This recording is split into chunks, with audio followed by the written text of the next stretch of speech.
Kaixo guztioi, bideo honetan indarren konposizioei buruz hitz egingo dugu, batez ere indar konkurrentetan, joango gara saltzen zer den gauza bakoitza. Indarrak guk adierazten ditugu vektore bezala, bai gezi bat bezala, eta edozein vektoretan zenbait gauza izan behar ditugu kontuan.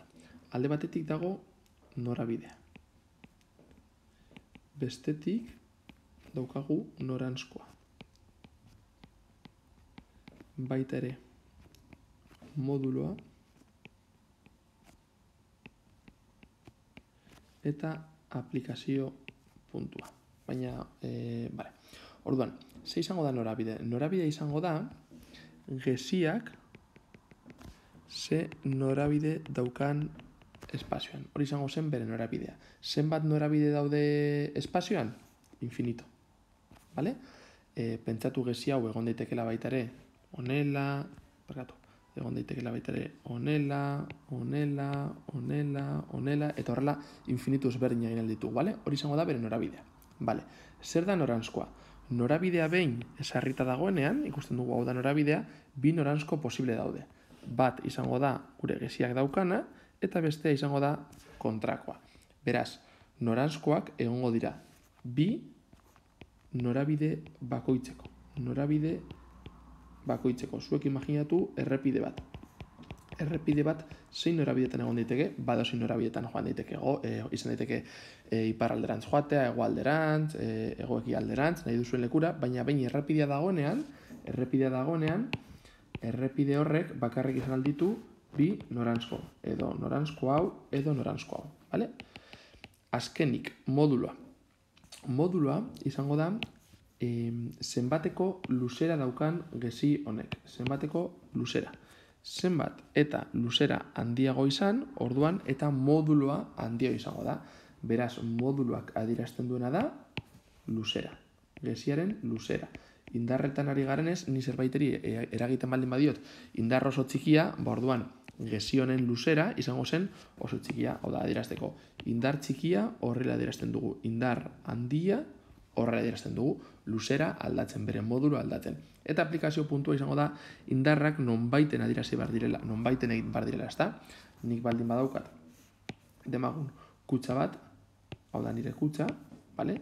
Nik kutxa honi eragin aldiot indarra puntu honetan, edo puntu honetan, eta ez da gauza berdina izango, vale?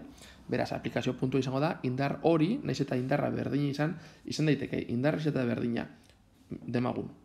Indarra eragiten dugu, ezta? Egingo dugu indar bat norabide berdina daukana, noranzko berdina, modulo berdina, baina aplikazio puntu ezberdina. Beraz, bi indar horiek ja ez dira berdinak.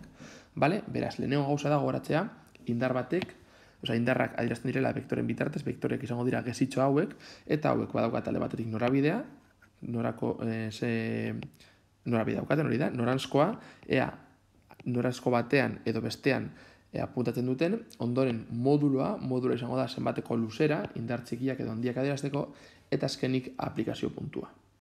Orain sartuko gara saltzen, zer diren indar konkurrenteak. Indar konkurrenteak izango dira. Aplikazio puntu berdina duten indarrak. Vale? Zer esan nahi du honek? Ni demagun momentuz kutxa astuko dugu, eta daukat horrelako kutxa, potolo eta erraldoi bat. Vale, nik indarrak aplikatzen balen baditut, hemen indar bat eta hemen beste indar bat, indarrak ari dira aplikatzen puntu berdinan, ez, hau da aplikazio puntu bat, eta hau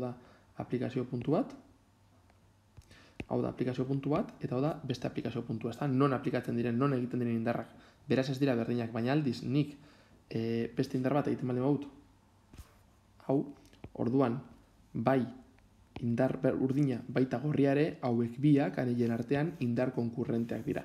Gorria eta berdea, ez.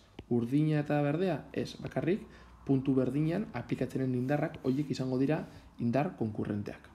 Baina guk simplifikazio bat egingo dugu. Zergaitik, guretzako ni kutxa hau agertzen denean, bale? Beti saiatuko naiz marrazten mota honetako kutxa bat. Kasu honetan, onartuko dugu kutxa honetan. Hau da onartu behar dugun simplifikazio bat. eragiten baldin badut indarra hemen, eta eragiten baldin badiot beste indar bat hemen, onartzen dugu bi indarrak ari garela aplikatzen leku berdinean. Errealitatean ez da horrela, baina simplifikazio hau askotan erabiltzen da, eta maila askotan, beraz ez da txorakeri bat. Bale, honitzen zaio, onartzen baldin badugu, hau ez daukala tamainarik oso txikia dela, eta orduan bi indarrak aplikatzen direla iaia puntu berdinean. Beraz, nik ez baldin badut ezer esaten, eta horrelako zerbait adierazten baldin badut, honek adierazten du, bai gorria eta bai berdea leku berdinean aplikatzen direla, eta ondorioz indar konkurrenteak direla, bale? Zueko gona zarete pentsatzen baina, indar, aplikazio puntuak orintzi bertan azaldu dituzu, bat zegoen hemen, beste hemen, eta ez dira berdina. Vale. Baina imaginatu kutsa hau oso txikia dela. Eta oso txikia baldin bada, guk onartu dezakegu simplifikazio bat bezala, bi indarroiek aplikatzen direlan leku berdinan. Vale? Beraz, hor dago gure simplifikazio bat. Eta orain esalduko dugu, zer gertatzen da indar bat baino gehiago, hau da indarren konposizioa indar bat baino gehiago gertzen denean, zenolako itxura eta nolabaiteko gezia geratuko zaigun. 3 kasu ezberdin ikusiko dugu. Hasiko gara lehenengoarekin. Vale, lehenengo kasua izango da indarrak norabide berdina eta noranzko berdina daukatenean. Modula ez du berdina izan behar. Vale, marraztuko ditut. Alde batetik daukat indar bat izango dela hau, eta emango diot 1, 2, 3, 4. Lauko luzera, beraz, bere modula izango da 4. Eta beste gorri bat, bere indarra izango dela 1, 2, 3, eta onarte heltzen da. Marraztu dut, honekin igual pizkatxo bat hobeto ikusteko. Hau izango da gure lehenengo indarra, eta gure bigarren indarra izango da hau. Onartzen dugu biak aplikatzen direla leku berdinean, aplikazio puntua berdina dela, beraz indar konkurrenteak ditugu, bai? Eta lehenengoaren indarra idatziko dugu hemen. F bat izango dela urdina. Bere indarra izango da indarra goratu newtonetan neurtzen dela 4 newton, eta bigarren indarra izango dela gorria F2 berdin 3 newton. Vale, kalkulatu nahi duguna da, bi indarra hauek batzerakoan ze indarra gertzen zaigu. Vale, nahiko erraza da ulertzea. Lehenik eta behin. Gezia, noske baitzuek pentsatu, nik kutsa bat tiratzen baldin badut indar batekin ona, eta beste indar batekin baitare, kutsa jasango du indar handiago bat norabide berdinean, ezta? Beraz, gezien noranzko eta norabide berdinean marraztuko dugu gezi bat, eta gezi horren luzera, F azpi R, indarra resultantea ditzen dela, izango da F bat gehi F2. Kasu honetan egiten baldin badugu, FR izango da 4 gehi 3. Beraz, 7 newton. Horrek esaten digu, marraztu behar dugu lagezi bat, non 1, 2, 3, 4, 5, 6 eta 7ko indar daukan. Eta hori da gure indar erresultante. Ikusten dugunez, indar resultantea da gezi bat, norabide horretan, 4 eta 3 batzen dituela. Hau izango da grafikoki egitea, bali grafikoa da idaztea, eta beste alde batetik hau izango zen numerikoki ebastea. Orain ikusiko dugu bigarren kasua. Hau da bigarren kasua, norabide berdina, hau da lerro berdinean daude bi indarrak, baina kontrako noranzkoa bat. Noranzko bat dauka eta bestea kontrakoa. Berriz ere, erabiltzen ditugu zenbaki berdinak, F bat eta F2, 4 newton eta 3 newton. Lehenik eta behin, zelan kalkulatzen dugu erresultantea. FR izango da modulo handien daukan indarra ken besteak kasunetan 4 eta 3. Bai? 4 ken, izango da, kasunetan modulo handien daukan indarra ken bestea. Beraz, kasunetan FR izango da 4 ken 3 berdin newton bat. Eta irudia baitaren nahiko logikoa dena, Nik baldin badaukat 4 newtoneko indar bat norabide betean, ez da bestean 3 egin bar dugu. Joan bar gara, norabide izango da hau, eta noranzko izango da modulo handien, bien artean modulo handien daukanaren noranzko berdinan. Eta zenbat izango da modula? Oraintxe beretan numerikoki kalkulatu duguna. Hau da, izango da norabide horretan, baina kasunetan bakarrik newton bat. Newton bat, hori izango zen F erresultantea. Hau izango zen F bat, eta hau izango zen F2. Errepikatzen dugu. Behiratzen dugu indarrak modulo handien daukana jartzen dugu aurretik, lortzen dugu emaitza, eta jakiteko norabidea berdina da, noranzkoa izango da modulo handien daukana, kasu honetan F1 delako, egingo dugu kasu berdina, baina aldrebes jartzen baldin baditugu. Ikusten baldin bauzue, da justu honen berdina, baina aldrebes jarrita, beraz, zein dauka modulo handien, hau ez da, beraz, norabidea berdina da, baina noranzko orain eskerre izango zen, beraz, indar resultantea izango zen hau bezalako gezi bat, eta egiten baldin bauzue, kalkulua FR, kasu honetan izango zen, berdin izango da, modulo handien daukana, F1 dela, ken modulo txikien daukana, F2, eta geratzen zaizue berriz ere, emaitza bezala, Newton bat. Vale? Orain egingo dugu, hirugarren kasua. Hemen daukagu gure hirugarren adibidea. Norabide perpendikularrak. Indar berdinak erabiltzen ditut, baina ikusten dugunez, haien norabideak guztiz perpendikularrak dira. Horrelakoetan, zelan egingo dugun marrazkia egiteko. Vale. Egin behar dugu, karratu bezalako bat, egingo dut kolore berdearekin indar resultanterna delako, vale? Karratu bezalako bat, batzen, eta gure kutxa eta erpina batzen duen zuzena, izango da kasunetan, gure indar resultantea.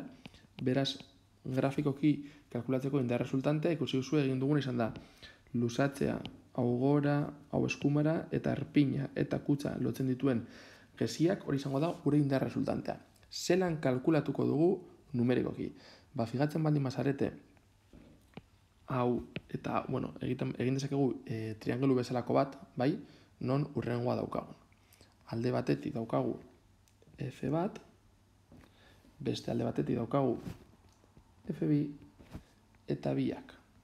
Batzeko egin duguna izan dago, ezta? Horrelako zerbait, beste horrelako zerbait, eta azkenik biak batzen dituen gezia, honi deitu diogu FR, ezta?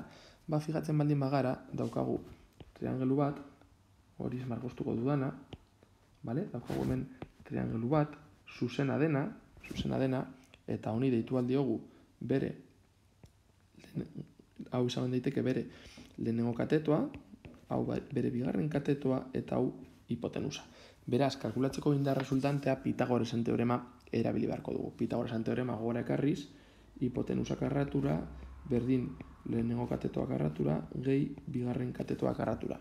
Eta gure hizkuntzara eramaten baldin badugu, indar erresultantea karratura berdin, lehenengo indarra karratura, gehi bigarren indarra karratura. Kasu honetan, zenbakikin egiten baldin badugu, FR karratura izango da lau karratura gehi hiru karratura dela 25. Hortaz, FR izango da 25 berdin 5. Numerikoki horrela ebazten dugu, eta grafikoki horrela ebazten dugu. Ikusi ditugu, hiru kasu ezberdin egiteko indarren konposizioa, bai grafikoki, bai numerikoki lortzeko, eta goratu kasu guztietan indarrak konkurrenteak izan direla.